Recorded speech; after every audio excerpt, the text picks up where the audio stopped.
The lamplight flickered across bloodied tweezers. In the small cabin deep in the Montana wilderness, Ruth Palmer's steady hands worked over a man's skull, extracting something that had lived there for 18 years, something that had stolen his hearing, his voice, his hope. They say the devil hides in small places. Ruth had never believed that, not until the night she pulled one from a man's ear and heard him speak for the first time since he was 19 years old. But that moment, that impossible miracle, came at the end of a journey that began 3 weeks earlier with a choice between two hells. 3 weeks earlier, Bitterroot Valley, Montana Territory, November 1884. The courtroom smelled of tobacco and old wood. Ruth Palmer sat in the front row, her hands folded in her lap, her back straight despite the weight of 260 pounds pressing into the hard wooden bench. She had learned long ago not to slouch. Slouching made people think you were ashamed, and Ruth Palmer had done nothing to be ashamed of. Judge Henry Carver looked down at her from his bench, his weathered face grave. He was a fair man, Ruth knew, as fair as the law allowed, but fairness and justice were not always the same thing. "Mrs. Palmer," he said, and his voice carried through the silent room, "this court has reviewed the petition filed by Mr. Thomas Garrett regarding the death of his wife, Sarah Garrett, on September 15th of this year. The petition claims negligence on your part as the attending midwife." Ruth kept her face still. She had attended Sarah Garrett's birth. She had watched Sarah bleed out on her own bed while her husband paced the hallway, drunk on whiskey and rage. She had tried everything she knew, every technique she had learned from her mother and from the medical texts she had studied in secret. But Sarah had died anyway, and the baby with her. However, Judge Carver continued, this court is also aware of certain irregularities in this case. In the back of the courtroom, Reverend Joseph Kern shifted in his seat. Ruth could feel his eyes on her back, cold and judgmental. The Reverend had been the one to start the rumors, the one to whisper in Thomas Garrett's ear that a woman Ruth's size had no business practicing medicine, that her very presence was an affront to God's natural order. Given the complexity of this matter, the judge said, and the lack of definitive evidence of negligence, this court is prepared to offer an alternative to the asylum commitment Mr. Garrett has requested. Ruth's heart hammered. The asylum. The Territorial Women's Asylum in Helena, where women who were inconvenient, difficult, or simply unwanted were sent to disappear. Where fat women like Ruth were put on starvation rations and forced into hard labor until they either conformed or died. "You have 72 hours to enter into a legal marriage," Judge Carver said. "Should you do so, and should your husband be willing to assume responsibility for your welfare, this court will dismiss the petition and close this matter." Ruth stared at him. Marriage. To whom? She was 28 years old, widowed for 2 years, and considered unmarriageable by every standard that mattered in Bitterroot Valley. Her first husband had married her for the land she inherited. He had died of pneumonia without ever once looking at her with anything resembling affection. "The court has already identified a suitable candidate," the judge continued. "Mr. Silas Worth has agreed to the arrangement." A murmur ran through the courtroom. Ruth turned, searching the faces behind her. Silas Worth. She knew the name. Everyone in Bitterroot Valley knew the name. The mountain man who lived 15 miles outside town. The deaf recluse whose wife had died in childbirth 3 years ago. The man the Reverend had called cursed, whose very presence in town made people nervous. He stood near the back, tall, and weathered, his face expressionless. He wore a clean but worn suit that looked uncomfortable on his lean frame. His dark eyes met hers for just a moment before sliding away. "Do you accept these terms, Mrs. Palmer?" Judge Carver asked. Ruth looked at the judge, then at Reverend Kern, who was watching with barely concealed satisfaction, then at Silas Worth, who stood perfectly still waiting. The asylum or the mountain, slow death or unknown fate. "I accept," Ruth said. Done. The ceremony took place that afternoon in the same courtroom. No flowers, no guests except the required witnesses. No pretense that this was anything but a legal transaction. Reverend Kern was conspicuously absent. Judge Carver performed the ceremony himself, reading the words quickly and without flourish.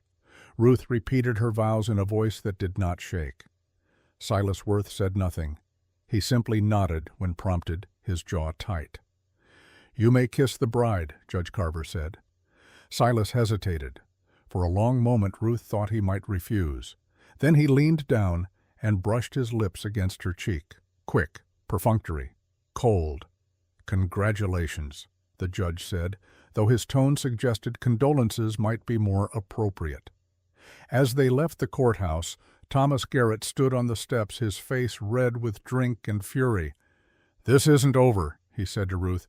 "You killed my wife. You'll answer for it." Silas stepped between them. He did not speak, did not need to. His size and stillness were enough. Thomas Garrett backed away muttering. Ruth followed her new husband to a wagon loaded with her few possessions. He helped her up onto the seat without meeting her eyes, then climbed up beside her and took the reins. They rode out of Bitterroot Valley in silence. The journey took 4 hours through falling snow. The road climbed steadily into the mountains, away from the valley, away from civilization. Ruth watched the landscape change. Pine forests closed in around them. The air grew colder, thinner. Silas Worth drove with steady competence, his shoulders hunched against the wind. Ruth studied him when she thought he was not looking. His face was weathered from years outdoors, carved into harsh lines by weather and solitude. His hands on the reins were scarred and strong. Every 45 seconds or so, his jaw would clench a small spasm of tension that came and went like clockwork.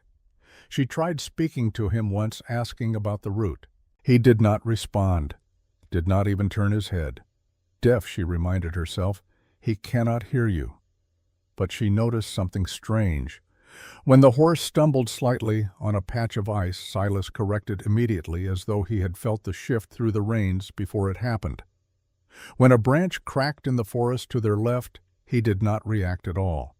But when the wagon wheel hit a rut, he steadied the load before Ruth even felt the jolt. Deaf to sound, she thought, but not to vibration, not to the physical world. The cabin appeared as the sun began to set behind the mountains. It was larger than Ruth had expected, sturdy log construction with a stone chimney, glass windows which meant money or skill or both. A barn and corral sat to one side, sheltered by pines. Isolated, utterly isolated, no other cabins visible, no smoke from neighboring chimneys, just trees and mountains and sky. Silas stopped the wagon and climbed down. He extended a hand to help Ruth. She took it, feeling the rough calluses against her palm, and stepped down into the snow. He led her inside without ceremony. The cabin was neat, almost austere, one main room with a stone fireplace already laid with wood, a table and 2 chairs, a small kitchen area with a cast-iron stove, 2 doors on opposite walls, both closed. Silas set her trunk down by the door. Then he pulled a small slate and piece of chalk from his pocket and wrote in careful letters, "You can have the west room. I will sleep out here." Ruth read the words, then looked up at him. "That is not necessary," she said, though she knew he could not hear. He shook his head and wrote again. "It is already arranged." She wanted to argue, wanted to say something about dignity, about not being a burden, but the truth was she was relieved. The idea of sharing a bed with this stranger made her stomach twist. "All right," she said. "Thank you." Silas nodded once, then turned and began building up the fire. Ruth picked up her trunk and carried it into the west room. It was small, but clean. A narrow bed with a patchwork quilt, a dresser with a cracked mirror, a single window looking out onto the darkening forest, and on the small table beside the bed, 3 books. She picked up the first one, Gray's Anatomy, a medical text, expensive, well-worn. Ruth sat on the edge of the bed, staring at the book in her hands. A deaf mountain man with medical texts. A man who had agreed to marry a stranger to save her from the asylum. She did not understand. But for the first time since Sarah Garrett's death, she felt something other than despair. She felt curious. Ruth woke to darkness and sound. Not sound exactly. Impact. A heavy thump from the main room like a body hitting the floor. She sat up, heart-pounding, and fumbled for matches. Her hands shook as she lit the small oil lamp on the bedside table. The flame caught, pushed back the darkness. Another sound. A groan, low and animal and full of pain. Ruth threw back the quilt and grabbed her robe. She opened the door. Silas Worth lay on the floor near the fireplace, convulsing. One hand clawed at the right side of his head. His face was twisted in agony, pale and slick with sweat. The slate lay beside him, chalk scattered across the floor. Ruth's medical training overrode her shock. She crossed the room quickly and knelt beside him. "Silas," she said, knowing he could not hear, but unable to stop herself. "Silas, look at me." His eyes opened, dark and desperate and filled with suffering so profound it made her breath catch. She grabbed his wrist, checked his pulse, rapid and thready. Not good. She leaned close, examining his face in the firelight. His right pupil was dilated larger than the left. Cranial pressure. Dangerous. Ruth's mind raced through possibilities. Stroke, tumor, infection, injury. Her eyes fell on his right ear. In the lamplight she could see something. A faint darkness deep in the canal, and worse, a thin trickle of blood seeping out. She grabbed the lamp and held it close, angling the light. The ear canal was inflamed, swollen, and deep inside, barely visible, something moved. Ruth's stomach turned, but she did not look away. She grabbed the slate, wrote quickly. "Something alive in your ear. Let me extract it." Silas stared at the words, then at her. For several long seconds he did not respond. The convulsions had stopped, leaving him trembling and exhausted. But his eyes were clear enough to understand what she was asking. Finally, slowly, he nodded. Ruth stood. Her hands were steady now. She had delivered 23 babies. She had set broken bones and lanced infections and sutured wounds. She had watched Sarah Garrett die and had been unable to save her. But this she could do.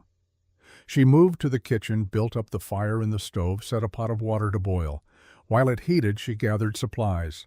Clean cloth, whiskey from the shelf, the small sewing kit from her trunk which contained fine tweezers she had used to remove splinters and glass shards. She sterilized the tweezers in the boiling water, then held them over the flame. The metal glowed faintly, then cooled. Silas had managed to drag himself to the table. He sat slumped in the chair, head in his hands, breathing hard. Ruth brought the lamp close and positioned it on the table. She poured a small amount of olive oil into a bowl, warmed it slightly, then drew it up into a clean eyedropper. She touched Silas's shoulder. He looked up. She pointed to the table, mimed lying down with his head turned. He understood. He stretched out on the table on his side, his right ear facing up. Ruth positioned the lamp as close as she dared. "This is going to hurt," she said, even though he could not hear. The words were for herself, a reminder of what she was about to do. She dripped the warm oil into his ear canal. 1 drop, 2, 3. The oil would loosen debris, encourage anything living inside to move toward the opening. They waited. 5 minutes that felt like hours. Ruth kept her hand on Silas's shoulder, feeling the tension in his muscles, the trembling that ran through him. Then she saw it, a segmented body emerging from the canal, dark and glistening in the lamplight. She picked up the tweezers. Her hand did not shake. The first attempt failed. The creature pulled back deeper into the canal. Silas made a choked sound. Ruth adjusted her grip, used the curved forceps instead, the ones designed for grasping. She could see the thorax now, the way the segments connected. She got purchase on the body just behind what she thought might be the head, held firm, and pulled, slowly, carefully, steadily. Silas's hands clenched on the table edge, hard enough that his knuckles went white. Blood seeped from beneath his fingernails. But he did not move his head. The creature came free all at once. A beetle larva 2 inches long, blood slicked and writhing. Segmented legs clawed at the air. Ruth dropped it into a jar of whiskey she had prepared. The larva thrashed once, twice, then went still. For a long moment, neither of them moved. Then Silas sat up. He stared at the jar, at the thing floating in the amber liquid. His hand rose slowly to his ear, touching the spot where for 18 years something had lived and fed and stolen his hearing. Ruth waited. She did not know what to say, did not know if there were words for this. Silas opened his mouth. The sound that came out was rough, unpracticed, the vocal cords of a man who had not spoken in nearly 2 decades. "I can hear you." 3 words. Simple. Devastating. Ruth's eyes filled with tears. Silas looked at her, really looked at her, and for the first time since their wedding, something in his face cracked open. Not relief. Something deeper. Something that looked like grief for all the years he had lost. "Your heartbeat," he whispered, his voice hoarse. "I can hear your heartbeat." They sat at the kitchen table in the hours before dawn. Neither spoke. Ruth's hands shook with delayed shock. Silas stared at the jar containing the beetle larva, his expression unreadable. The fire crackled. Wind pressed against the windows. The cabin creaked and settled. These were the only sounds, and they were enough. Finally, Ruth broke the silence. "How long?" she asked. Silas did not answer at first. He was looking at his hands, at the blood beneath his nails from where he had gripped the table. When he spoke, his voice was rough, the words coming slowly as though he was remembering how to shape them. 18 years since the mine collapsed." Ruth waited. "I was 19, Silas continued, "working the silver mine up Garnet Ridge. There was a dynamite blast. Something went wrong. The tunnel came down. I was buried under rock and timber for 3 hours before they dug me out." He paused, swallowed, continued. "I was unconscious for 2 days after. When I woke up, the hearing was gone. Doctors said it was concussive deafness, damage from the blast, nothing to be done." "But it was not," Ruth said. "No." His voice hardened. "The pain started 6 months later. Headaches, pressure. Feels like something was eating through my skull. I went to 7 doctors over the years. They all said the same thing, psychological, trauma from the accident. I was imagining it." Ruth felt anger rise in her chest, hot and sharp. "They did not even look," she said. "Why would they?" Silas met her eyes. "I was a deaf mine worker, not worth the time, not worth believing."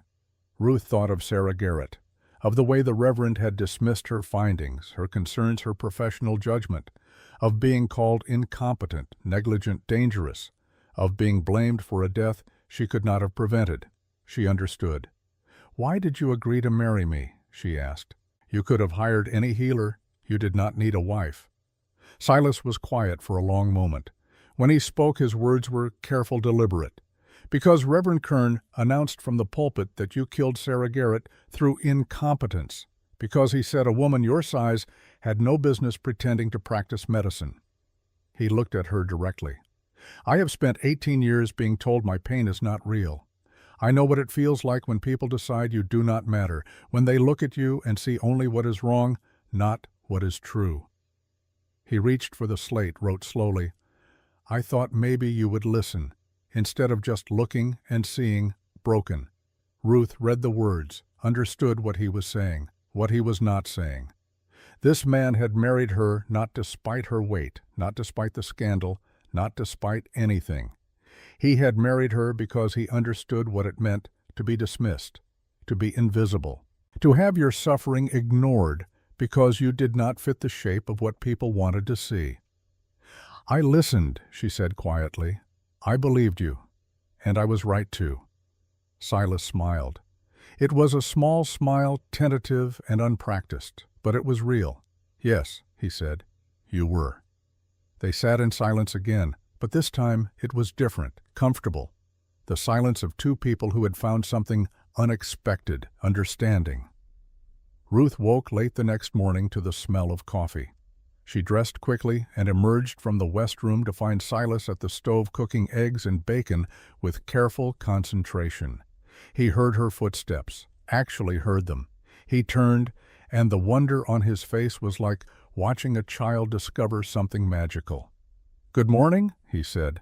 His voice was stronger already, still rough but clearer. "Good morning," Ruth replied. She sat at the table feeling strange. This was the first real conversation they had ever had. The first time they had existed in the same space as equals rather than strangers bound by legal necessity. Silas brought her coffee, then returned to the stove. He moved carefully, testing his new reality. Every sound seemed to startle him slightly. The sizzle of bacon, the clink of the fork against the pan, the scrape of the chair when Ruth shifted. 18 years of silence, Ruth thought. And now the world is shouting at him. They ate breakfast together. Silas kept glancing at her, then away, as though he could not quite believe she was real. "Your voice is getting stronger," Ruth observed. 18 years not speaking," Silas said. "The vocal cords atrophied. Doctor and Helena told me even if my hearing came back, I would never speak again. Said the damage was permanent." "Doctors are often wrong," Ruth said. "You need exercises, humming, tongue twisters, reading aloud."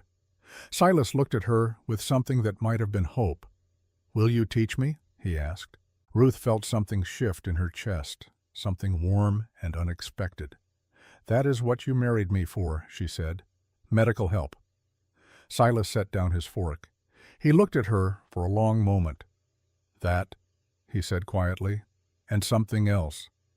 He did not finish the thought, but Ruth understood anyway. After breakfast, Silas led her outside.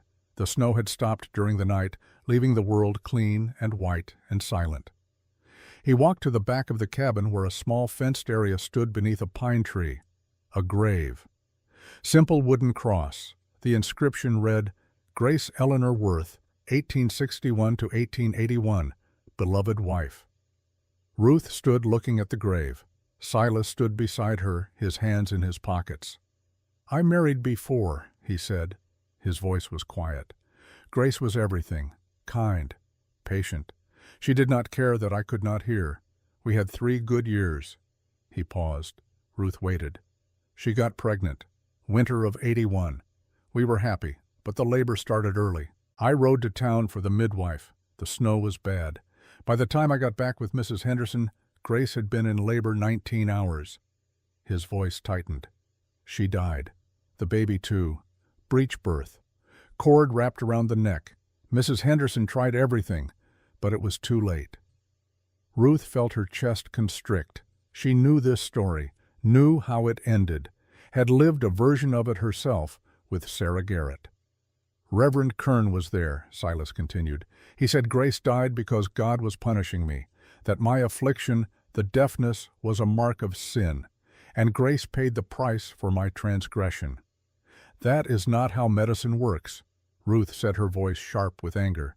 "Breech births happen. It is not anyone's fault."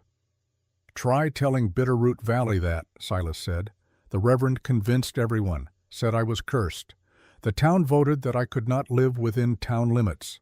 That is why I am up here." Ruth understood now. Silas was not just a deaf outcast. He was the widower who supposedly cursed his wife to death, the same way Ruth was the fat midwife who supposedly killed Sarah Garrett through incompetence. They were mirrors, 2 people blamed for tragedies they could not have prevented. "I am sorry," Ruth said.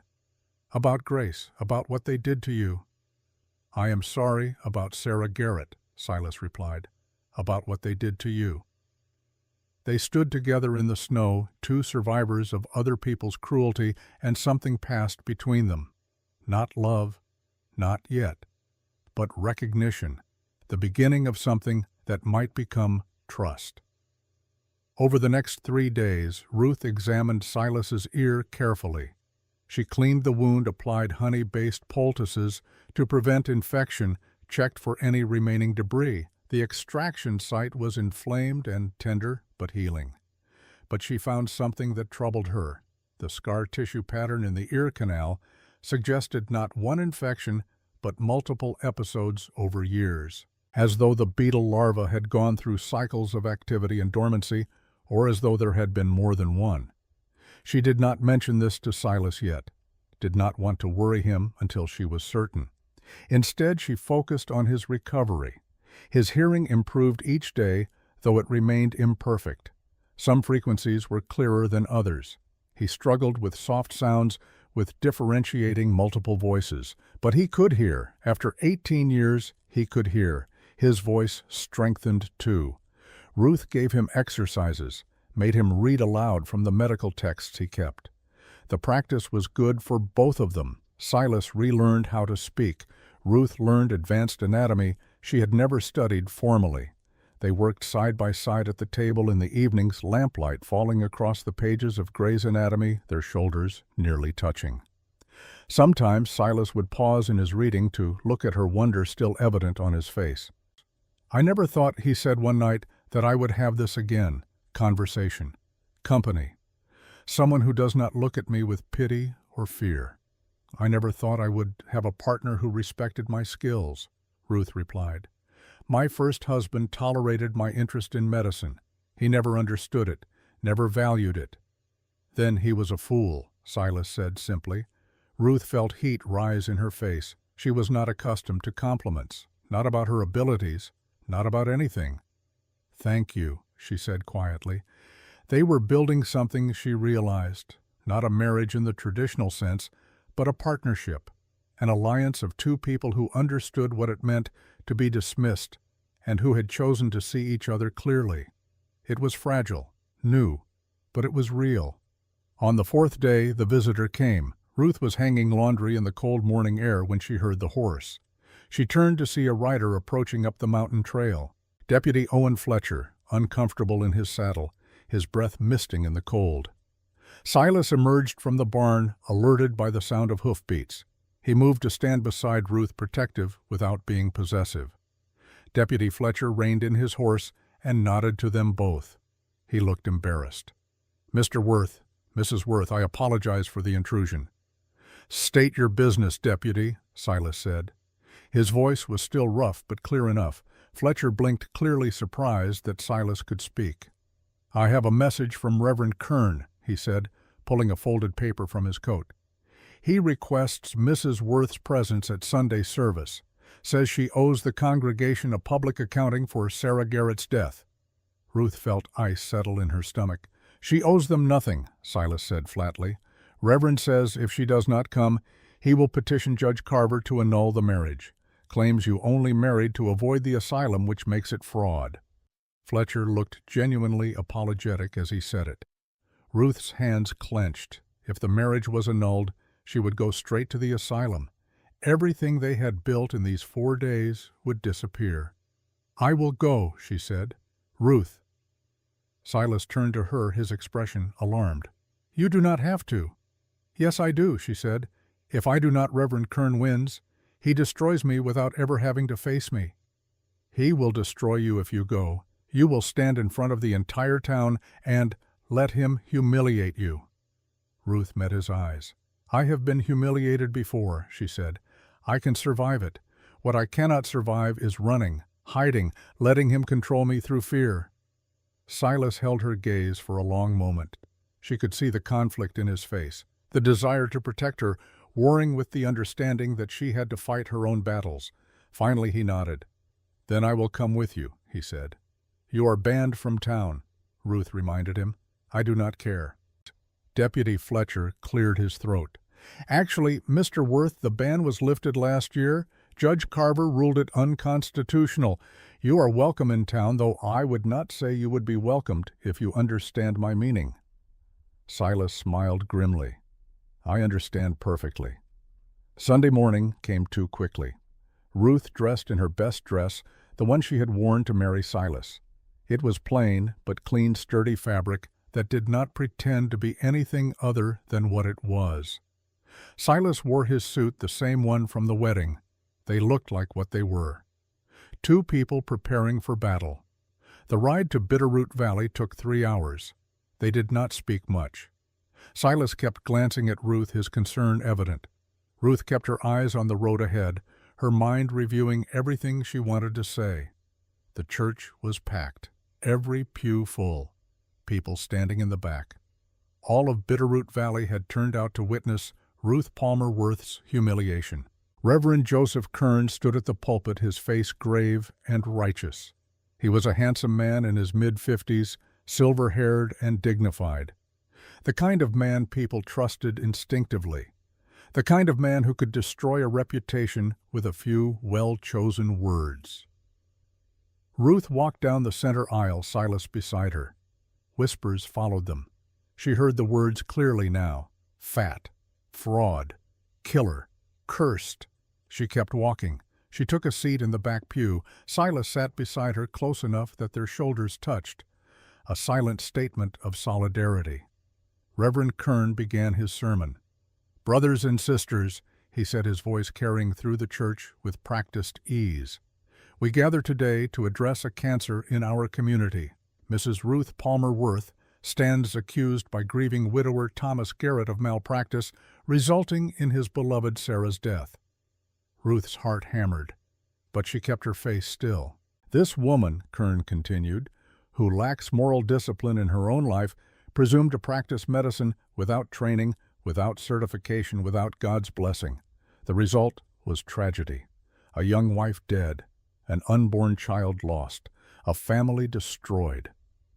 He turned to look directly at Ruth. "Mrs. Worth, stand and repent. Confess your sin and perhaps mercy may be yours." The church was utterly silent. Every eye on Ruth. She stood, felt Silas tense beside her, felt the weight of judgment pressing down on her from every direction. And then she spoke. "I will confess to one thing, Reverend." Kern smiled, thinking he had won. "Yes," he said, "I failed Sarah Garrett." Ruth said, her voice steady and clear. "But not the way you think." Murmurs rippled through the congregation. "Sarah Garrett died of postpartum hemorrhage," Ruth continued. "A medical complication that occurs in one of every 200 births, regardless of the skill of the attending midwife. I could not have prevented it. No one could have." "You dare!" Thomas Garrett stood up from his pew, his face red. "You dare to blame Sarah for her own death." "I am not blaming Sarah," Ruth said. "I am blaming you."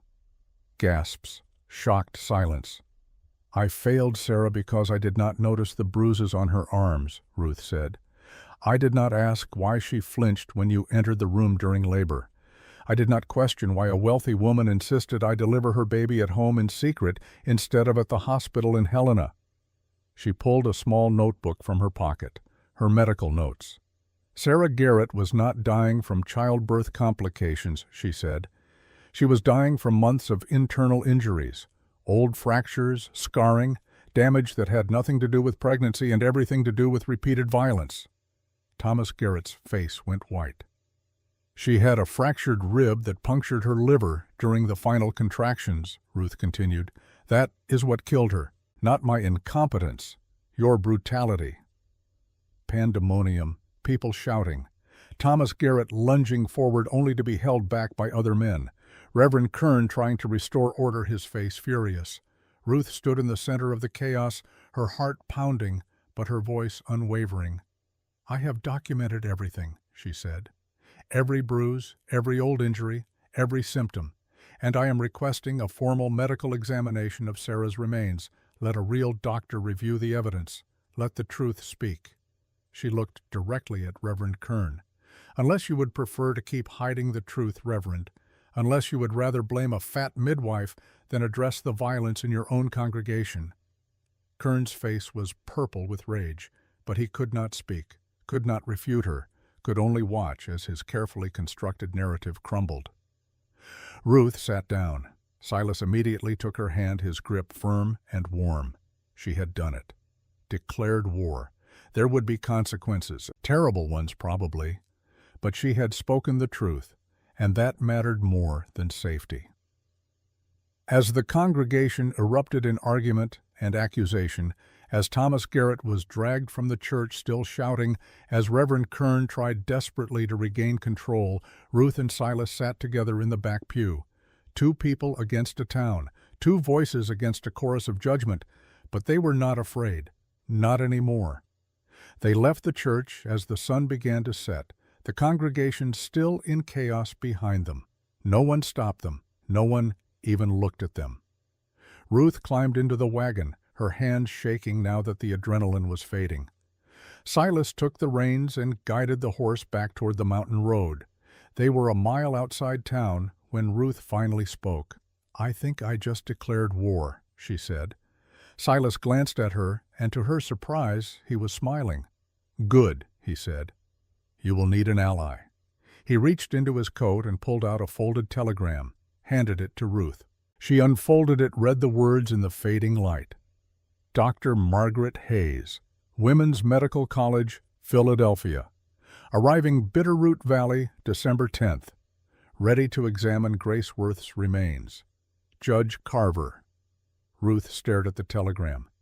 "You asked the judge to investigate Grace's death," she said. "You gave me the idea," Silas replied. "If we can prove Sarah Garrett's death was not your fault, maybe we can prove Grace's death was not mine." For the first time since they had met, Ruth smiled at him, really smiled. Not the polite expression of strangers, but the genuine warmth of partnership. "We are in this together then," she said. "Together," Silas agreed. They rode back toward the mountain, toward the cabin that was becoming home, toward a future neither of them had expected, but both were beginning to want. Behind them, Bitterroot Valley burned with rumor and rage. Ahead of them, the first stars appeared in the darkening sky. And between them, something fragile and new and worth fighting for began to grow. But their peace would not last. Even as they crested the ridge and saw the cabin lights in the distance, even as they allowed themselves a moment of hope, riders were gathering in the valley below. Torches being lit, anger being stoked. The mob was coming, and the real battle had only just begun. The sound reached them before they saw the torches. A low rumble of hooves and voices carried on the night wind. Ruth stood at the cabin window watching the distant lights snake up the mountain trail like a line of angry fireflies. 20 men, maybe more, all on horseback, all coming for her. Silas moved beside her, his face grim in the lamplight. His hand rested on the rifle he kept mounted above the door. Ruth had not known it was there until this moment. "How many?" he asked quietly. "Too many to fight," Ruth said, "even if we wanted to." The mob crested the final ridge and entered the clearing around the cabin. Thomas Garrett rode at the front, drunk and swaying in his saddle. Beside him, Reverend Joseph Kern sat straight and righteous, his silver hair catching the torchlight like a halo. Behind them, faces Ruth recognized: shopkeepers, ranchers, men she had treated for ailments, whose children she had delivered, whose wives she had helped through difficult pregnancies. Now they rode against her torches, held high faces, hard with judgment. Reverend Kern raised his hand. The mob stopped. "Silas Worth," he called out, "send out the woman. She has slandered a grieving husband and must answer for it." Silas opened the cabin door and stepped onto the porch. Ruth moved to stand beside him. She felt his tension, the coiled readiness of a man prepared to defend what was his. But when he spoke, his voice was level, calm. "This is private property," he said. "You are trespassing." Shock rippled through the mob. Men exchanged glances, whispers. The cursed man can speak. Thomas Garrett laughed, the sound ugly and slurred. "Witch," he spat. "She healed him with dark arts, devil's work." Ruth stepped forward before Silas could respond. "I removed a beetle larva from his ear," she said, her voice carrying clear across the yard. "It is called surgery. It is documented in every medical text written in the last 50 years. There is nothing supernatural about it." "You made serious accusations today, Mrs. Worth," Reverend Kern said. His voice was smooth, controlled, a preacher's voice designed to command and persuade. "Do you have proof that Thomas Garrett harmed his wife?" "I have medical documentation," Ruth replied. "I have requested a formal autopsy." "Desecrating a Christian woman's grave." The Reverend's voice rose with practiced outrage. "This is blasphemy." "Then Mr. Garrett has nothing to fear from examination," Ruth said. "Medical evidence will speak the truth." Thomas lurched forward in his saddle. "I will not let you dig up my wife to cover your incompetence," he shouted. You killed her with your fat hands and your ignorance, and now you try to blame me?" The words hung in the cold air. Ruth felt them like blows. Fat, ignorant, killer. The same words she had heard her entire life weaponized and aimed at her heart. But before she could respond, hoofbeats sounded from the trail. Another rider approaching fast. Judge Henry Carver emerged from the darkness, his horse lathered with sweat. He had ridden hard to get here. Ruth realized with sudden clarity that he had been following the mob waiting to intervene if violence seemed imminent. "Gentlemen," the judge said, his voice tired but firm, "this gathering is illegal. You are on Mr. Worth's property without permission. I suggest you disperse before I am forced to bring charges." "With respect, Your Honor," Reverend Kern said. "Mrs. Worth has made serious accusations against a respected member of our community. She cannot be allowed to hide behind her marriage and escape justice." Judge Carver dismounted slowly. He was an old man, Ruth saw, older than she had realized. The ride up the mountain had cost him. "Mrs. Worth has legal right to request medical review of any death she attended," the judge said. "If Mr. Garrett refuses examination, that refusal can be presented to territorial court as evidence of obstruction." Thomas Garrett's face went purple. "You cannot force me to consent to this. She is lying, making up stories to save herself." "Then prove her wrong," Judge Carver said simply. "Let Dr. Margaret Hayes examine the remains. If Mrs. Worth's claims are false, she will face charges of slander and fraud. If they are true, you will face charges of assault and possibly manslaughter." The judge looked at Reverend Kern. "Fair terms, I think." For a long moment, no one spoke. The torches crackled and hissed. Horses stamped and shifted. Men looked at each other, uncertain now that legal authority had arrived. Finally, Thomas Garrett spat into the snow. "Fine," he snarled. "Dig her up. You will find nothing." "Dr. Hayes will arrive in 4 days," Judge Carver said. "She will examine both bodies, Sarah Garrett and Grace Worth. We will have medical facts, not accusations or speculation." He turned to address the mob. "Until then, Mr. and Mrs. Worth are to be left in peace. Anyone who harms them or their property will face federal charges. Am I understood?" Reluctant nods. Grumbled agreement. Reverend Kern's face was tight with controlled anger. He had expected to cow Ruth into submission to force a public confession. Instead, he had been outmaneuvered by an old judge and a woman who refused to break. "This is not finished," he said quietly. "No," Judge Carver agreed, "but it will be finished legally, with evidence and testimony, not with torches and threats." The mob dispersed slowly, reluctantly. Thomas Garrett was the last to leave, turning his horse with drunken fury and galloping down the trail into darkness. When the last torch had disappeared, Judge Carver turned to Ruth and Silas. "You made powerful enemies today, Mrs. Worth." "I spoke the truth," Ruth said. "Truth and safety are not always compatible," the judge replied. He looked tired, ancient. "But I will do what I can to protect you, both of you." "Why?" Silas asked. "Why risk your position for us?" Judge Carver smiled sadly. "Because I have spent 40 years watching the law fail people who needed it most. Women, the poor, those who did not fit the mold of respectability. I am too old to change the system. But perhaps I can bend it enough to shelter a few souls who deserve better." He mounted his horse with effort. "Be careful," he said.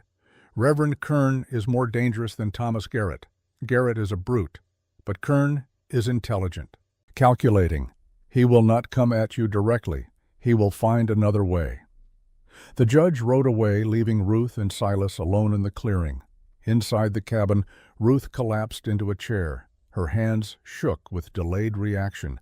The adrenaline that had sustained her through the confrontation drained away, leaving only exhaustion. "I gambled everything on a theory," she said. "What if I am wrong? What if Dr. Hayes finds no evidence of abuse?" Silas knelt in front of her chair. "Was it just a theory?" he asked. Ruth thought of Sarah Garrett, the fingerprint bruises on her wrists, the way she had flinched when Thomas entered the room, The old fractures Ruth had felt through the skin during examination, but had dismissed as accidents. "No," she said. "It was not a theory. Sarah had defensive wounds, signs of chronic trauma. But what if I missed something? What if the internal injuries were from something else?" Silas took her hands in his. "Ruth, look at me." She met his eyes.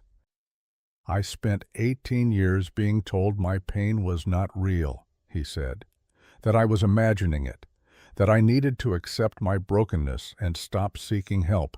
7 doctors dismissed me without truly examining me. 7. His grip tightened on her hands. "You believed me when no one else did. You looked when others turned away. You found the truth." "This is different," Ruth said. "Sarah is dead. I cannot ask her what happened. I can only interpret evidence." "Then trust your interpretation," Silas said. "Trust your training. Trust your instincts. You have earned that right." Ruth felt tears burn her eyes. She had spent so long doubting herself, accepting other people's judgments, internalizing their contempt. Hearing Silas speak such confidence in her abilities felt like absolution. "Thank you," she whispered. Silas stood, pulled her to her feet, and wrapped his arms around her. Ruth leaned into him, feeling the solid warmth of his body, the steady beat of his heart beneath her cheek. They stood that way for a long time. No words, just presence, the comfort of not being alone. Outside, the wind picked up howling through the pines. Inside, the fire burned low. And between two people who had found each other in the wreckage of their separate tragedies, something deeper than partnership began to grow, something that felt like love. The next morning brought another visitor, this one unexpected. Ruth was preparing breakfast when she heard the knock. Silas tensed, reaching instinctively for the rifle, but the voice that called out was female and elderly. "Mrs. Worth, please, no harm. I need to speak with you." Silas opened the door cautiously. An older woman stood on the porch wrapped in a heavy coat against the cold. Her face was lined with age and sorrow. Ruth recognized her immediately. Helen Garrett, Thomas Garrett's mother. "May I come in?" Helen asked. "I have something to tell you, something important." Ruth nodded to Silas. He stepped aside, letting the woman enter. Helen Garrett moved stiffly to the table and sat down. She was perhaps 65, gray-haired and dignified, despite her obvious distress. She folded her hands in her lap and looked at Ruth with red-rimmed eyes. "Is it true?" she asked. "Did my son hurt Sarah?" Ruth chose her words carefully. "I believe so, but I need Dr. Hayes to confirm my findings." Helen closed her eyes. A single tear slid down her weathered cheek. "I knew," she said. "God help me, I suspected. Sarah came to me once with bruises on her arms. She said she had fallen. But the way she said it, the way she looked away when she spoke, I knew she was lying." "Why did you not help her?" Ruth asked gently. "Because I did not want to believe my boy could do such things," Helen said. "I raised him, fed him, loved him. How could I accept that he had become a monster?"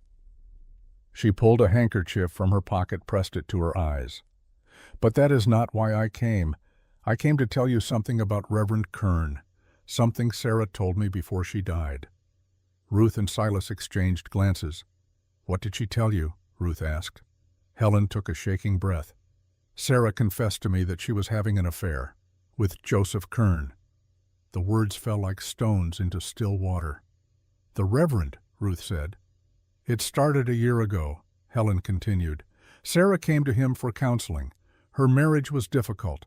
Thomas drank, lost his temper. Joseph offered comfort, spiritual guidance, but it became more." She twisted the handkerchief in her hands.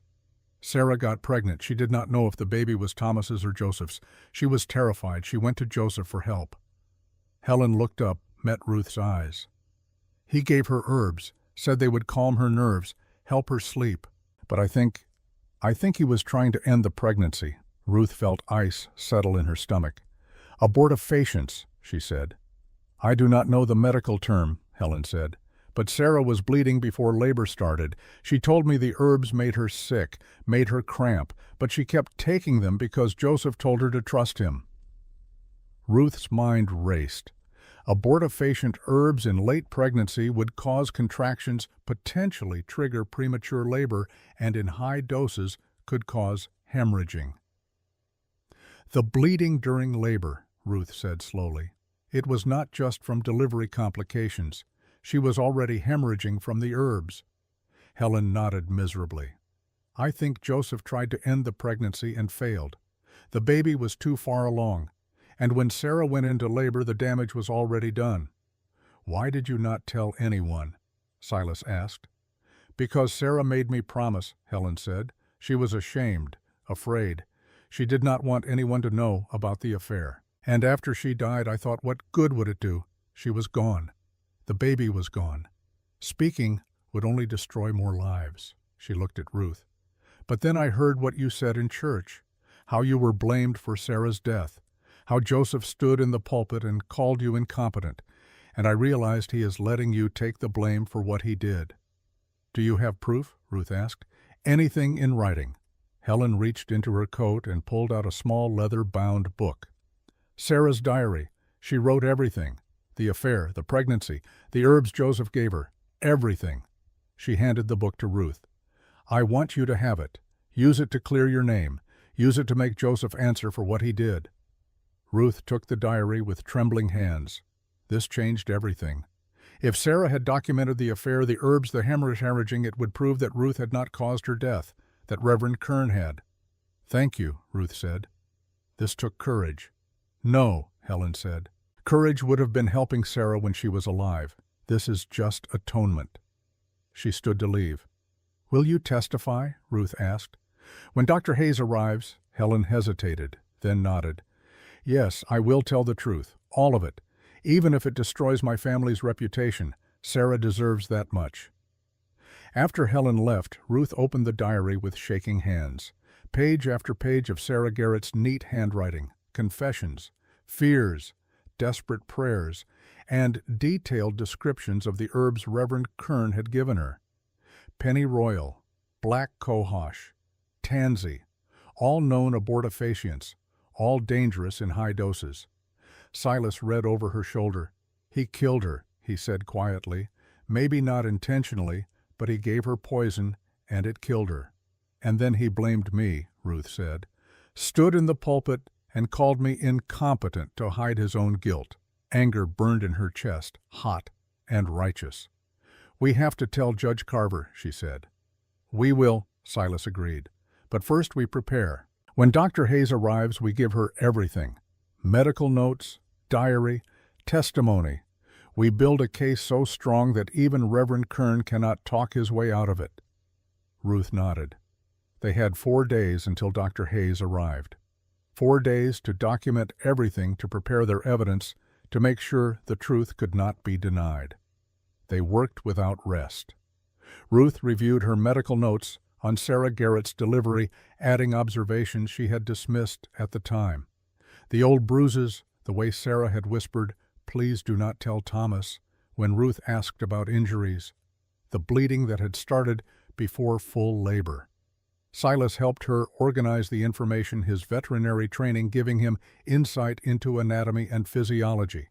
Together, they created a comprehensive medical timeline of Sarah's final months. They also spent hours each evening on Silas's recovery. His hearing continued to improve, though it would never be perfect. Some frequencies remained muffled. Background noise overwhelmed him, but he could hear conversation, could distinguish individual voices, could participate in the world in ways he had not been able to for 18 years. His voice strengthened too. The exercises Ruth gave him worked. Each day he read aloud from medical texts, slowly rebuilding the neural pathways between thought and speech. One evening, as they sat together by the fire, Silas paused in his reading and looked at her. "Ruth," he said, "I need to tell you something." She set down her own book and gave him her full attention. "When Judge Carver first proposed this marriage, I agreed because I needed medical help. That was true, but there was another reason. He reached for the slate old habit, then seemed to remember he could speak. He set it aside. "I was lonely," he said. 18 years alone on this mountain. 18 years with no one to talk to, no one who saw me as anything other than cursed or broken. I thought even if this marriage is just a transaction, at least I will have company."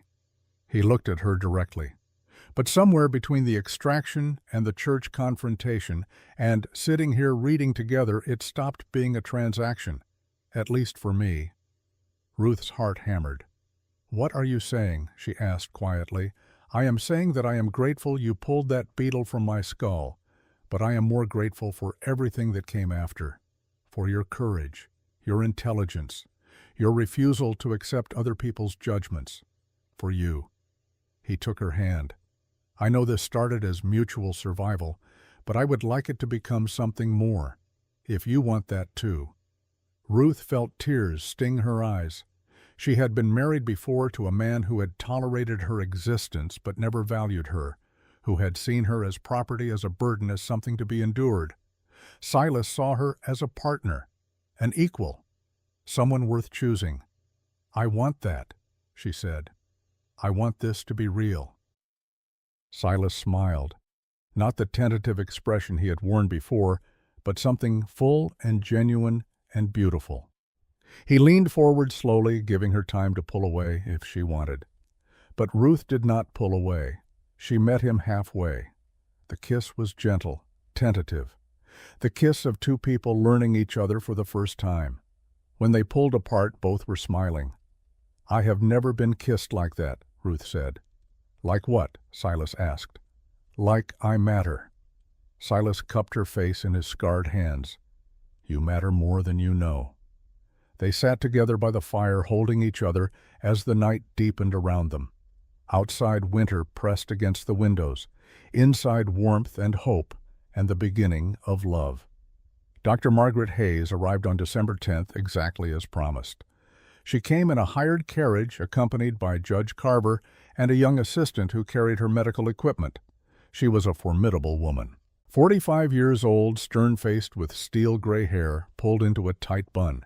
She wore a practical traveling suit and carried herself with the confidence of someone who had fought for every inch of respect she commanded. Ruth met her at the door, suddenly nervous.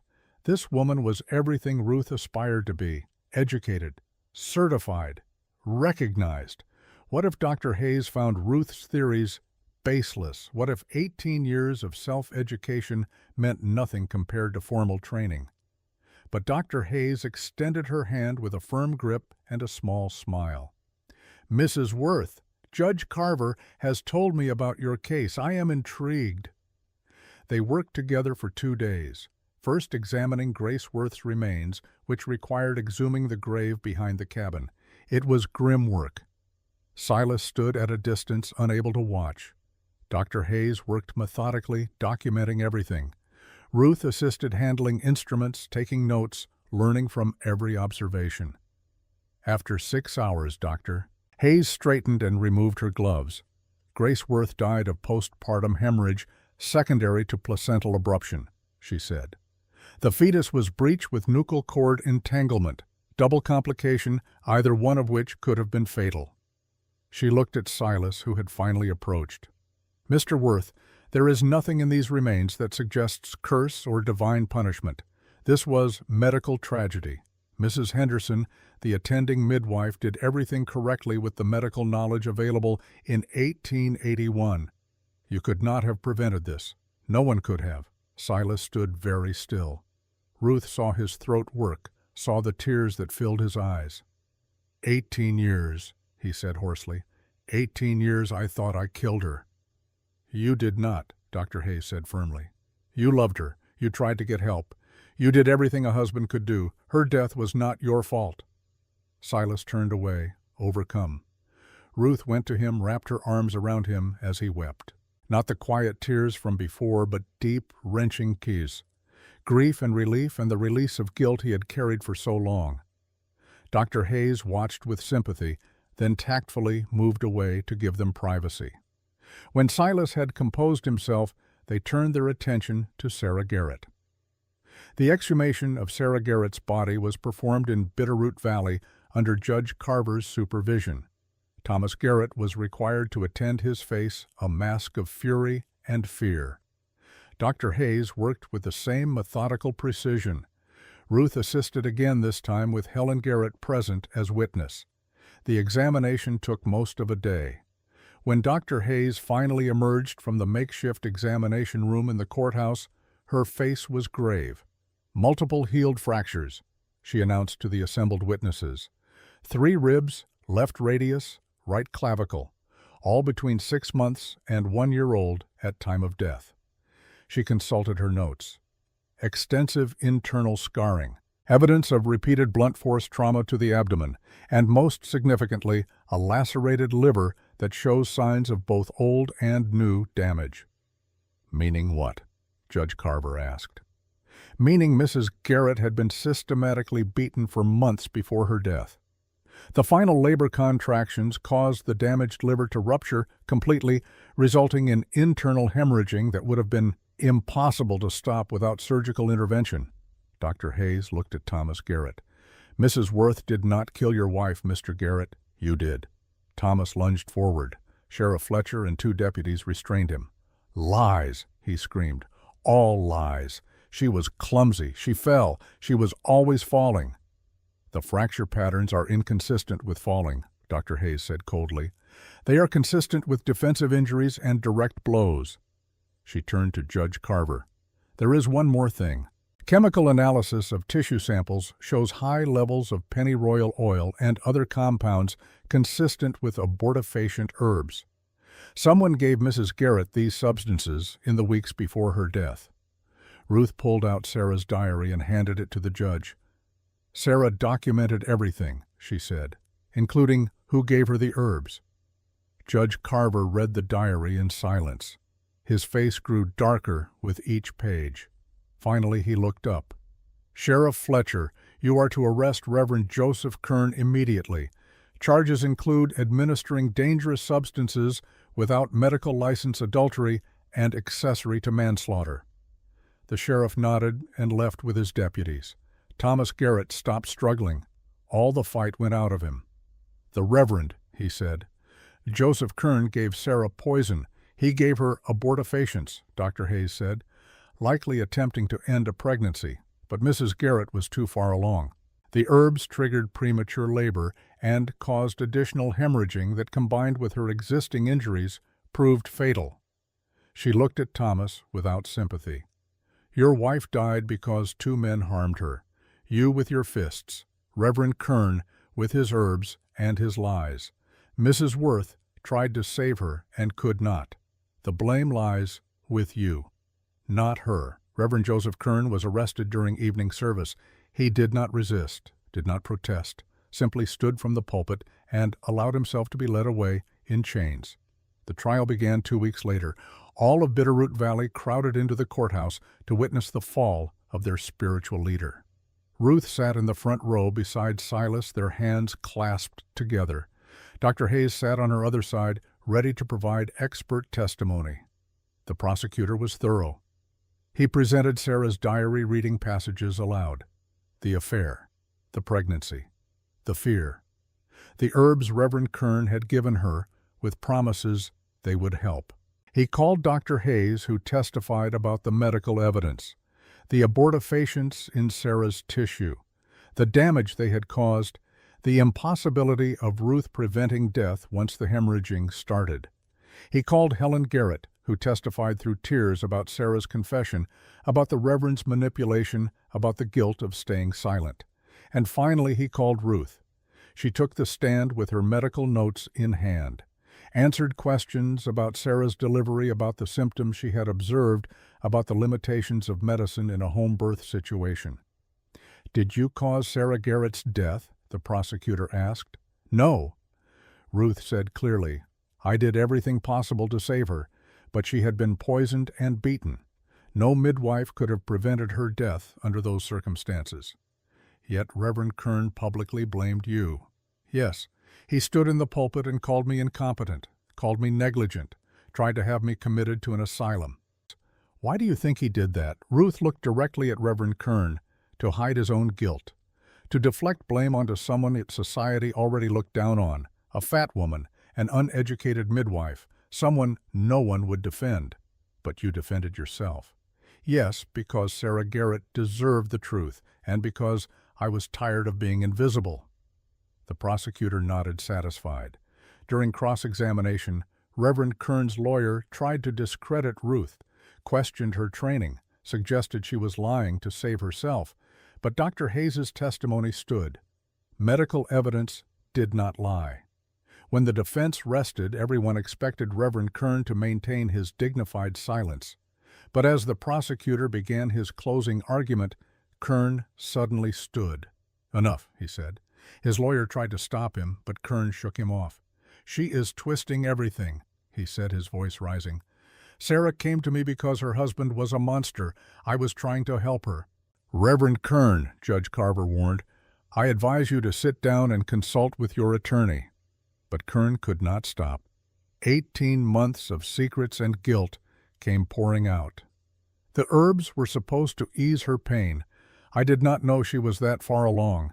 It was an accident. I never meant for her to die." He turned to face the courtroom, his face desperate.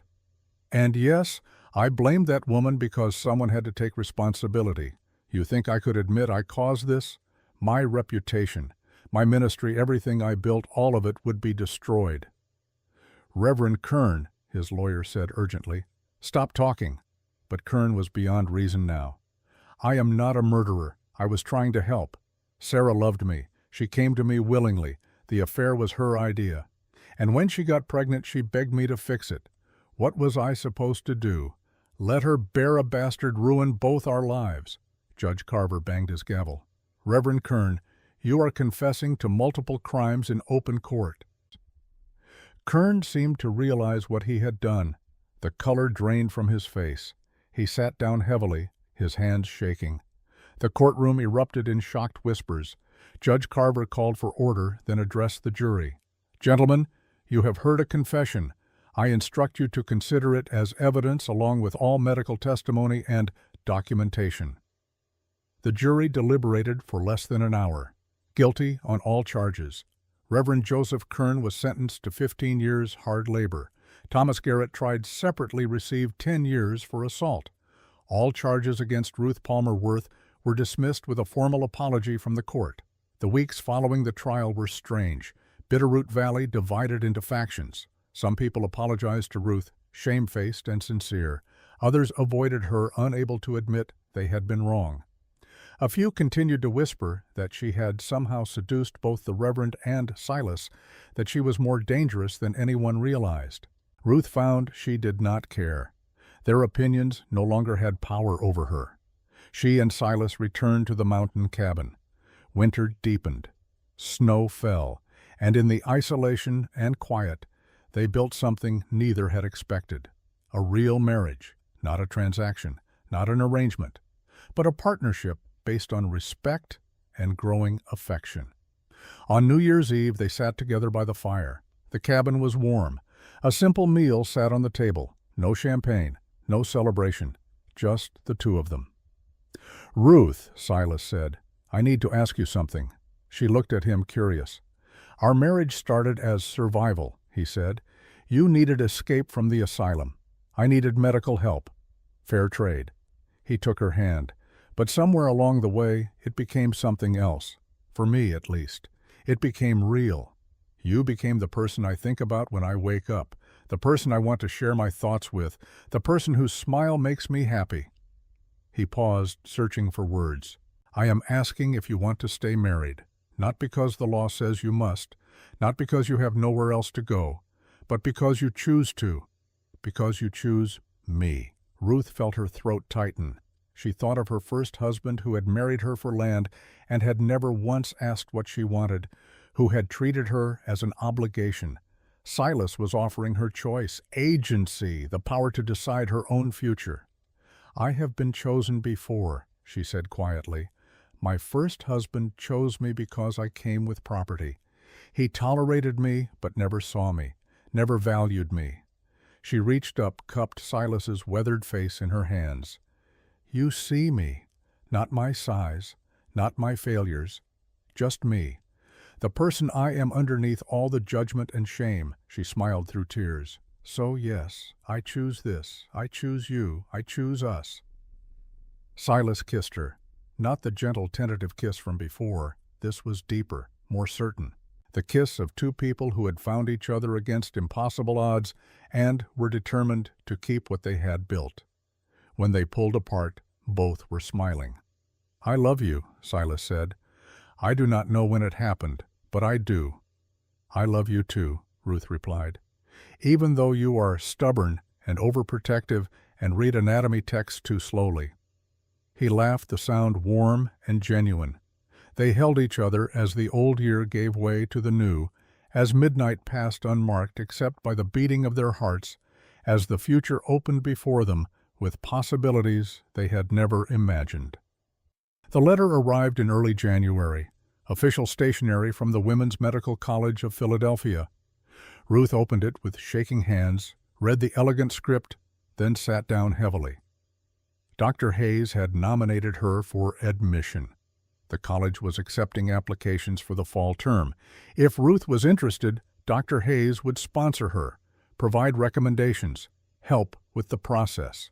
3 years of formal medical training, real certification. The respect and recognition Ruth had always dreamed of, but it would mean leaving Silas, leaving Montana, leaving the life they were building. Ruth stared at the letter torn between desire and duty. That night she showed it to Silas. He read it twice, then looked at her with an expression she could not quite read. You should go, he said. Ruth blinked, startled. What? To Philadelphia. You should study. But your ear, your recovery. What if the infection returns? What if you need help? Silas took her hands. Doctor, Hayes taught me how to care for it. I will be fine. But Ruth, this is your dream. The thing you have wanted your entire life. I will not be the person who holds you back from it. You would not be holding me back. You would be my home. Then I will be here when you return, Silas said. 3 years, 5 years, however long it takes. I will wait. Ruth shook her head. That is not fair to you. It is not about fair. It is about loving someone enough to let them grow. Ruth looked at the letter, then at Silas, then back at the letter. An idea formed. Impossible. Audacious. But maybe, just maybe, possible. What if we both went, she said. Silas stared at her. I cannot afford medical school. But you could afford veterinary school, Ruth said, the plan crystallizing as she spoke. Dr. Hayes mentioned the University of Pennsylvania has a veterinary program. You wanted to be a veterinarian before the mine accident, before the beetle, before everything. She pulled out the small amount of money she had saved, money from selling her first husband's land. We have enough for both of us if we are careful, if we live simply, work while we study. Ruth, you cannot plan your entire life around me. I am not planning around you. I am planning with you. There is a difference. She gripped his hands tightly. I do not want to choose between career and marriage. I want both. And I think we can have both if we are willing to work for it. Silas looked at her for a long moment. Then, slowly, wonderfully, he smiled. Philadelphia, he said. Together. Together, Ruth agreed. They spent the next month preparing, selling unnecessary possessions, arranging for neighbors to watch the cabin, writing to the colleges to confirm admission possibilities. Judge Carver helped with the legal paperwork. Mrs. Henderson promised to keep the medical practice alive in Ruth's absence, training her granddaughter to take over eventually. Even Helen Garrett contributed, donating money to help with expenses. Atonement, she said, for not helping Sarah when she had the chance. By early March, everything was arranged. On a cold morning with snow falling thick and fast, Ruth and Silas loaded their few belongings onto a wagon and headed down the mountain toward Bitterroot Valley. The town gathered to see them off. Not everyone, but enough.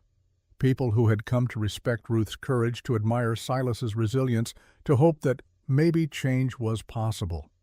Mrs. Henderson hugged Ruth tightly. Come back and teach us what you learn, she said. I will. Ruth promised. Judge Carver shook Silas's hand. You are both examples of what people can become when they refuse to accept other people's limitations. Do not forget where you came from. We will not, Silas said. The train to Philadelphia left at noon. Ruth and Silas boarded together, found seats near the window, and watched as Montana rolled past. Mountains giving way to plains, wilderness giving way to civilization, the past giving way to the future. Are you scared? Ruth asked. Terrified, Silas admitted. I have never been east of Helena. Neither have I. Good thing we are terrified together then, he said, taking her hand. Ruth leaned against his shoulder as the train carried them toward a future neither could have imagined 6 months ago, toward education and opportunity and the chance to become everything they had been told they could never be. Behind them, Bitterroot Valley faded into distance and memory. Ahead, Philadelphia waited with all its challenges and possibilities. And between them, love and partnership and the unshakable certainty that whatever came next, they would face it together. The mountain had tested them. The truth had freed them. Now the world was theirs to claim.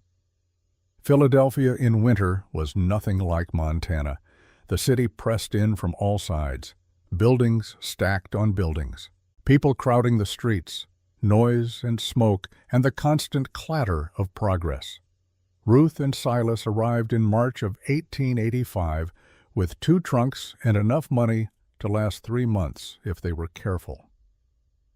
They found a boarding house near the university, 1 room, a shared kitchen, walls so thin they could hear their neighbors breathing.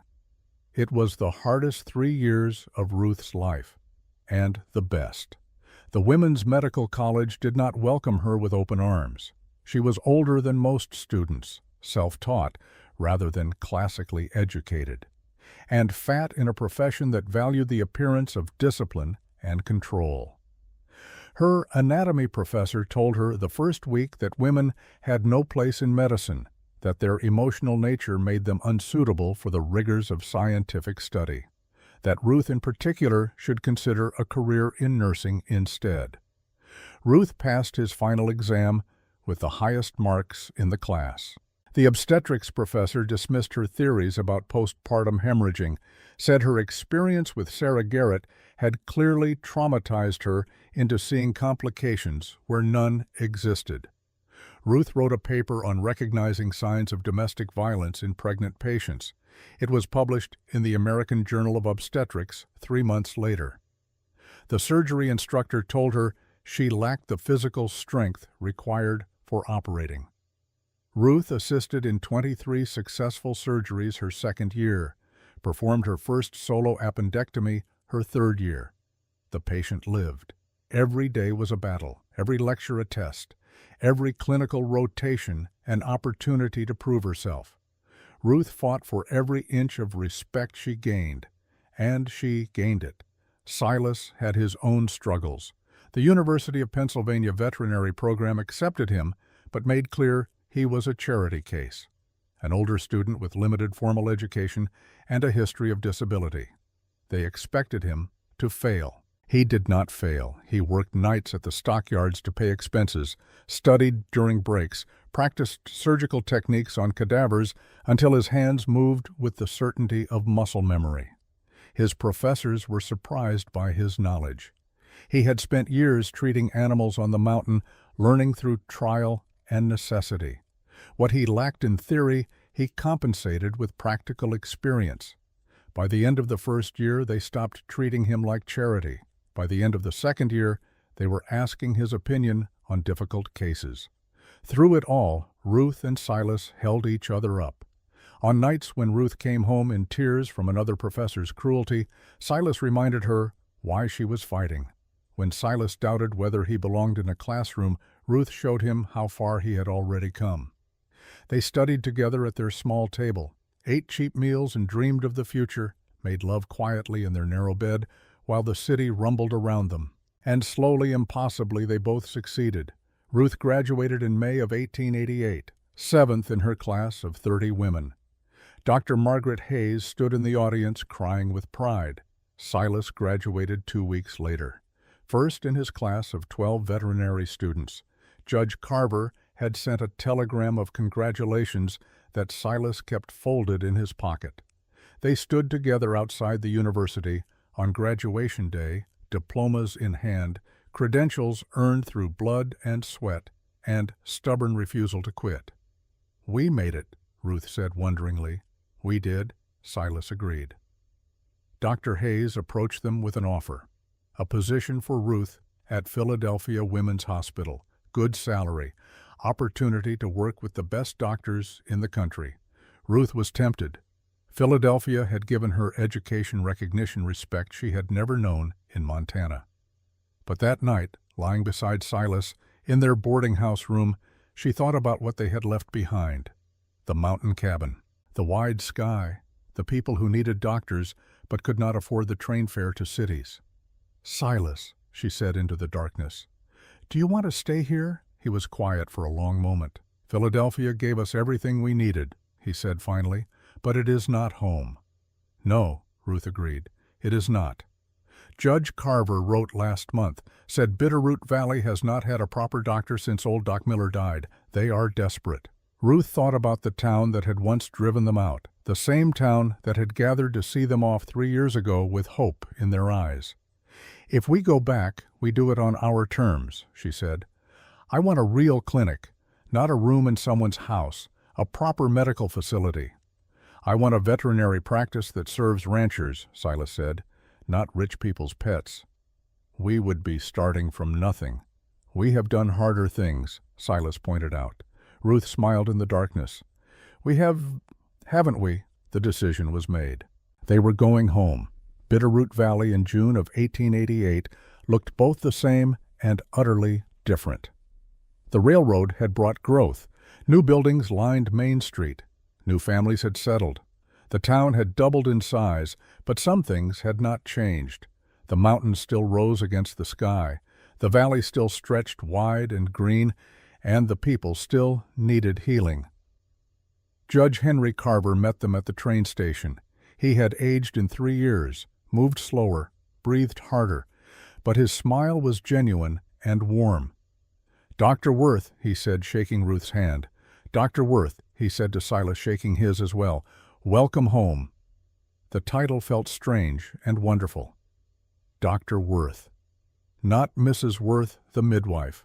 Not Ruth, the fat woman who killed Sarah Garrett. Dr. Ruth Worth, certified physician.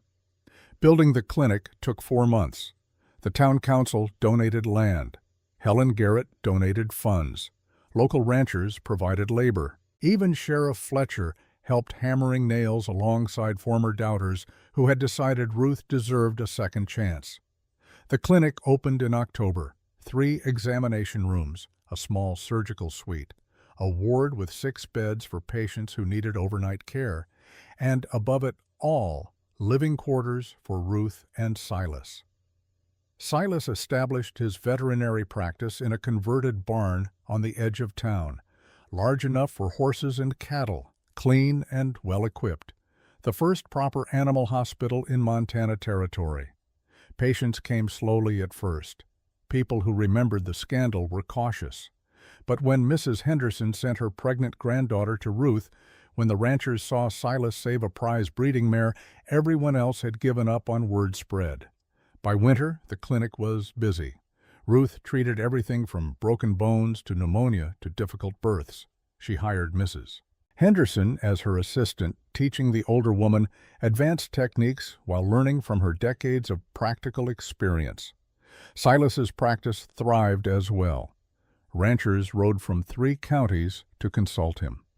He taught animal husbandry, published articles in veterinary journals, became known as the best livestock doctor in Montana. They had achieved what seemed impossible, but Ruth's greatest test was still ahead. Anna Bishop came to the clinic in July of 1889, 19 years old, 7 months pregnant, terrified.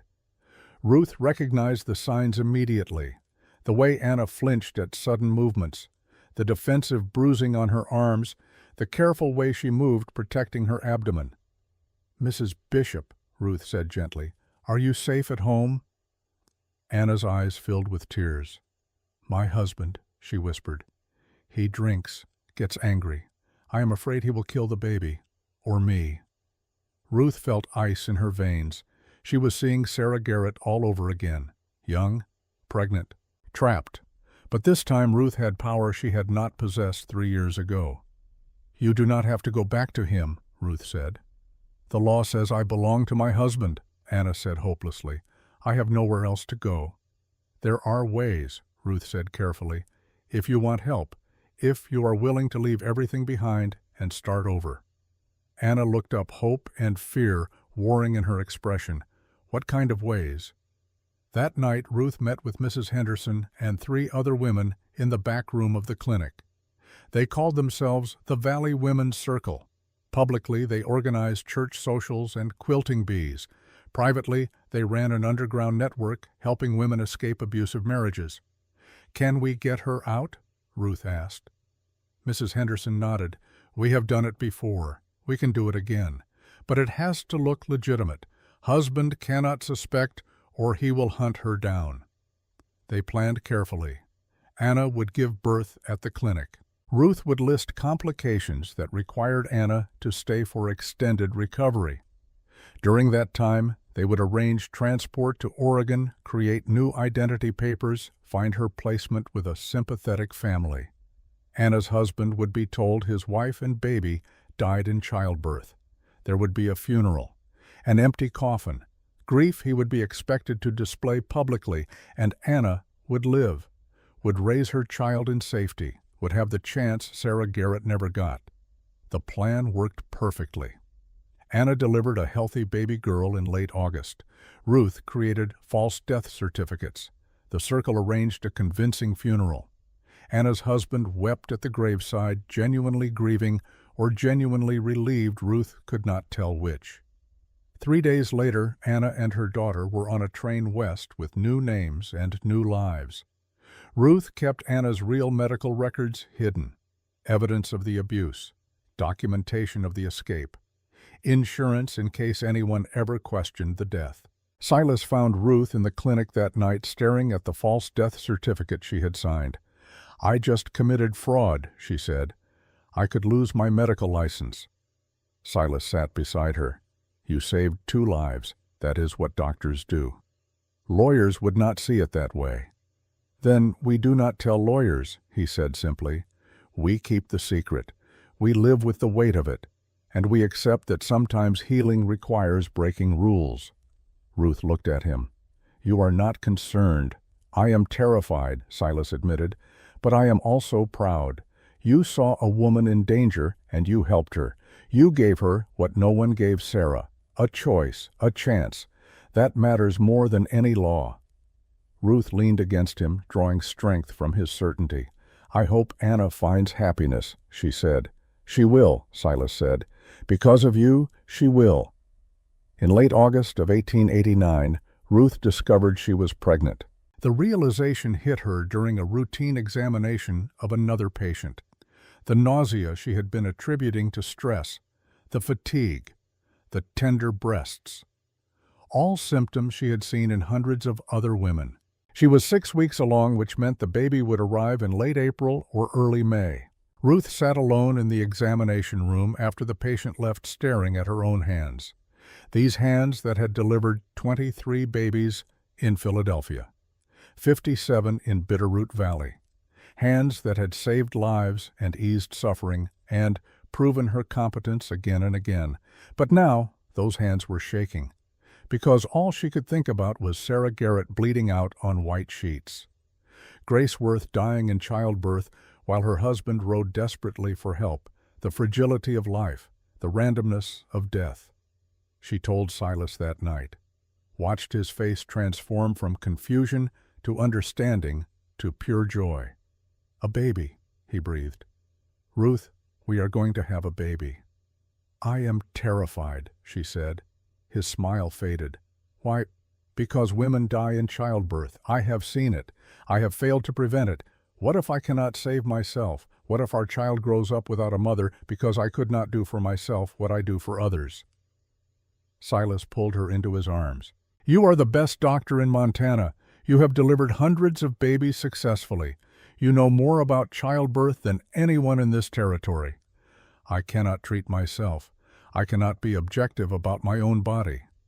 "Then we get Dr. Hayes here, or we go to Philadelphia. Whatever you need to feel safe." Ruth thought about it, imagined giving birth in the clinic she had built, the place where she had proven herself, the home she had made. "I want to give birth here," she said, "in our clinic, with Mrs. Henderson attending, but I want every possible precaution, every piece of equipment, every backup plan." "Then that is what we will do," Silas promised. The pregnancy progressed normally. Ruth monitored herself obsessively, blood pressure twice daily, weight weekly, fetal heartbeat checked constantly. She read every medical text on obstetric complications, prepared for every possible emergency. Mrs. Henderson watched her with sympathetic concern. "Doctor, Worth, you cannot control everything. Sometimes you have to trust your body." "I am a doctor," Ruth said. "I do not trust, I verify." But as the months passed and the baby grew strong and active, Ruth began to relax, started to believe that maybe possibly she could do this. Until late April of 1890, when labor began. The contractions started at midnight on April 28th. Ruth woke Silas immediately, her medical training overriding panic. "Get Mrs. Henderson," she said, "and prepare the surgical suite just in case." Silas moved with calm efficiency. He had assisted in dozens of animal births, knew the signs of normal labor versus complications. He could see Ruth was frightened, but stable.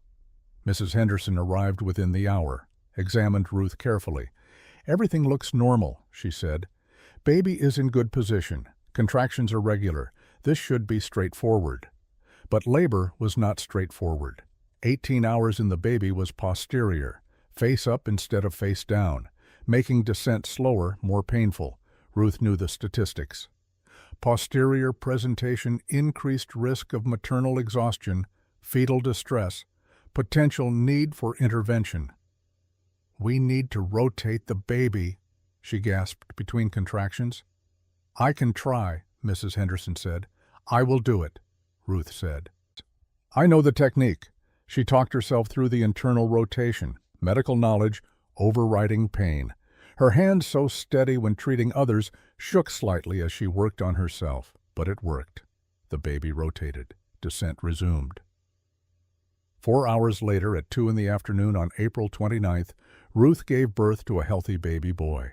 She held him against her chest, this impossible miracle, and wept with relief and joy and the profound understanding that she had just done the thing she feared most.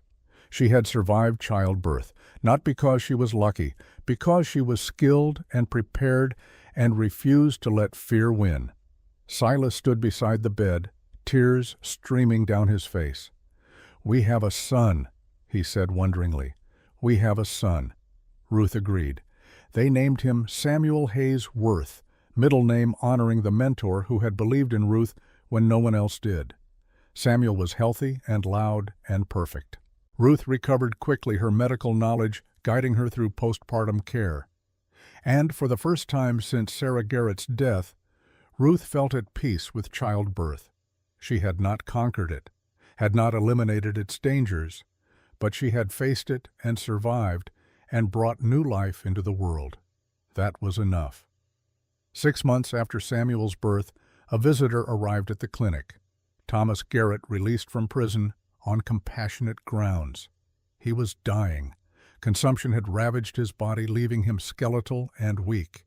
He stood in the clinic doorway, hat in hands, looking nothing like the furious drunk who had led a mob up the mountain. "Dr. Worth," he said quietly, "may I speak with you?" Ruth's first instinct was to refuse. This man had tried to destroy her, had blamed her for his own crimes, had made her life hell. But he was also a dying patient, and Ruth had taken an oath. "Come in," she said. They sat in her private office, Thomas in the chair across from her desk, looking smaller than she remembered, broken. "I came to apologize," he said, "for everything, for blaming you, for the mob, for trying to have you committed. I was wrong." "Yes," Ruth said, "you were. I spent 4 years in prison thinking about what I did, to Sarah, to you. I was raised to believe a wife was property. That discipline was my right. I never questioned it." He coughed, the sound wet and painful. "Until I was in prison, powerless, at the mercy of guards who beat me for entertainment. I finally understood what Sarah felt, the fear, the helplessness." Ruth listened without interrupting. "I am dying," Thomas continued. 6 months at most. I wanted to make amends before I go, not for forgiveness. I do not deserve that, just to say I was wrong. You were right. About everything." He looked at her directly. "I know I have no right to ask, but you are the only doctor within 100 miles. Will you treat me? I have no money, no family, but I do not want to die alone and in pain." Ruth thought about Sarah, about the brutality that had killed her, about the years Ruth had carried false guilt because this man had blamed her instead of accepting responsibility. Every fiber of her being wanted to refuse, to let him suffer as Sarah had suffered. But she was a doctor, and doctors did not choose which patients deserved care. "I will treat you," she said. "I cannot cure consumption, but I can manage your pain, make you comfortable." Thomas's eyes filled with tears. "Thank you." Over the next 4 months, Thomas Garrett lived in a small room at the back of the clinic. Ruth visited him daily, adjusting his laudanum doses, treating his symptoms, keeping him as comfortable as medical science allowed. They talked sometimes about his childhood, his father's violence, how he had learned that love and cruelty were the same thing.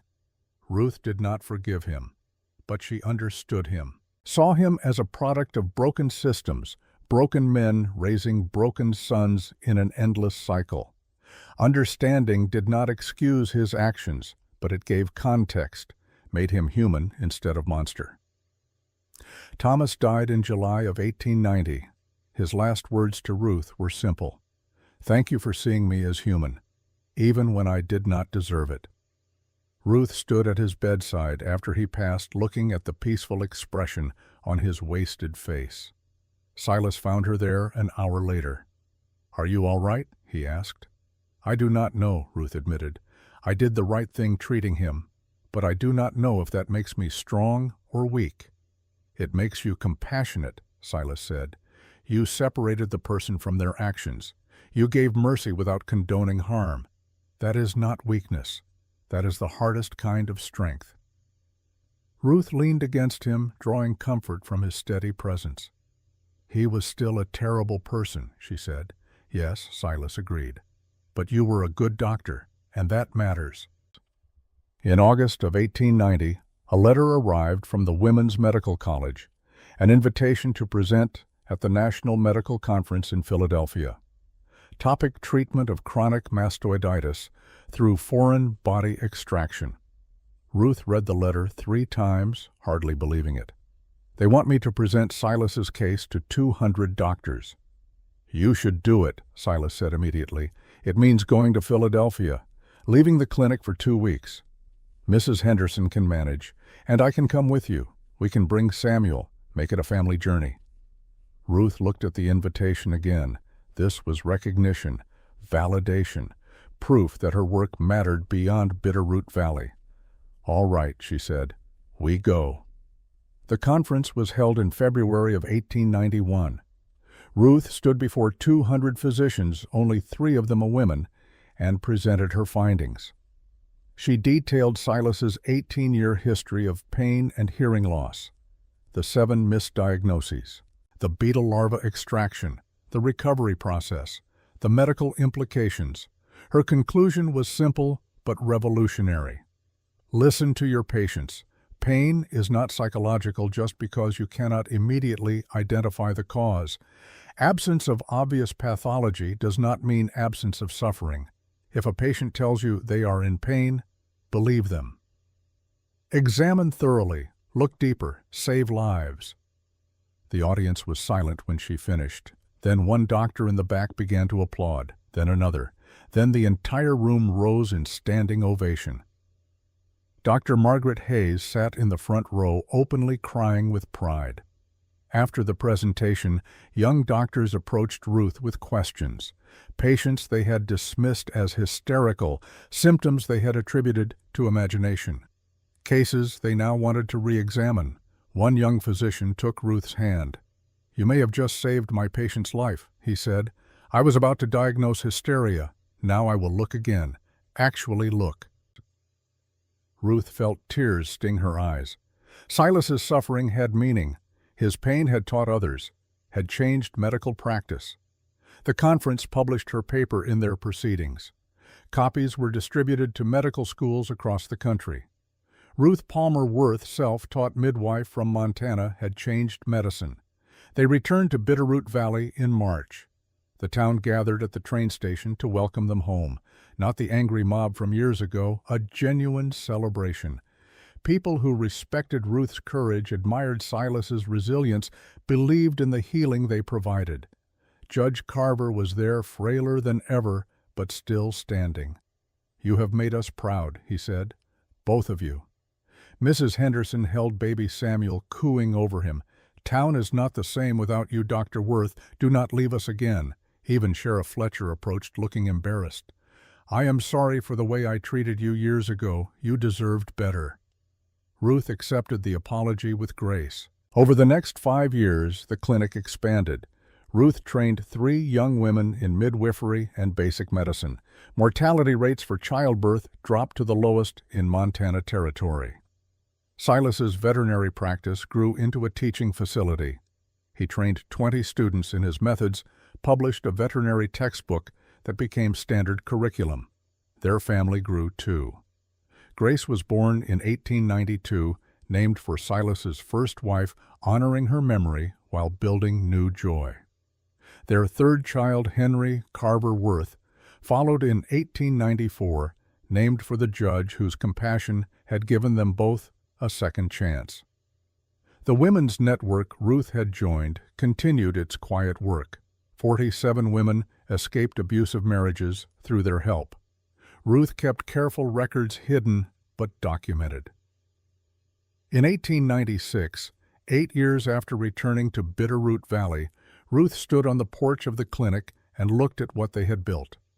A hospital, a veterinary college, a community transformed, lives saved and improved through dedication and refusal to accept limitations. Silas came to stand beside her, their children playing in the yard. "Do you ever think about that night?" Ruth asked. "The extraction. Every day," Silas said. "Regret it." He laughed. "Not for a second. That beetle brought you into my life. Everything good started that night." Ruth smiled. "Everything good in mine, too." She looked at the mountains rising beyond the valley, at the sky spreading wide and endless, at the community that had once rejected them and now depended on them. "We did it," she said. "We actually did it." "We did," Silas agreed, taking her hand. "Together." That evening, as the sun set over Montana and the clinic lights came on for night patients, as their children laughed and played, as the life they had built hummed with purpose and meaning, Ruth and Silas sat together on the porch. Samuel ran up, asking for a story. "Tell us about the monster in Papa's ear," Grace demanded. Silas smiled. "Again, I tell that story every week." "We like it," Samuel insisted. So Silas began, as he had 100 times before, his voice strong and clear and filled with love. "Once upon a time there was a man who could not hear, and a woman no one would listen to, and together they found a way to make the world pay attention." Ruth listened, holding their youngest child, watching their family, feeling the weight of years and struggles and triumphs settle into something like contentment. They had been sold and dismissed and blamed. They had suffered and fought and refused to break. And in the end, they had built something beautiful, not despite their struggles, but because of them. A family.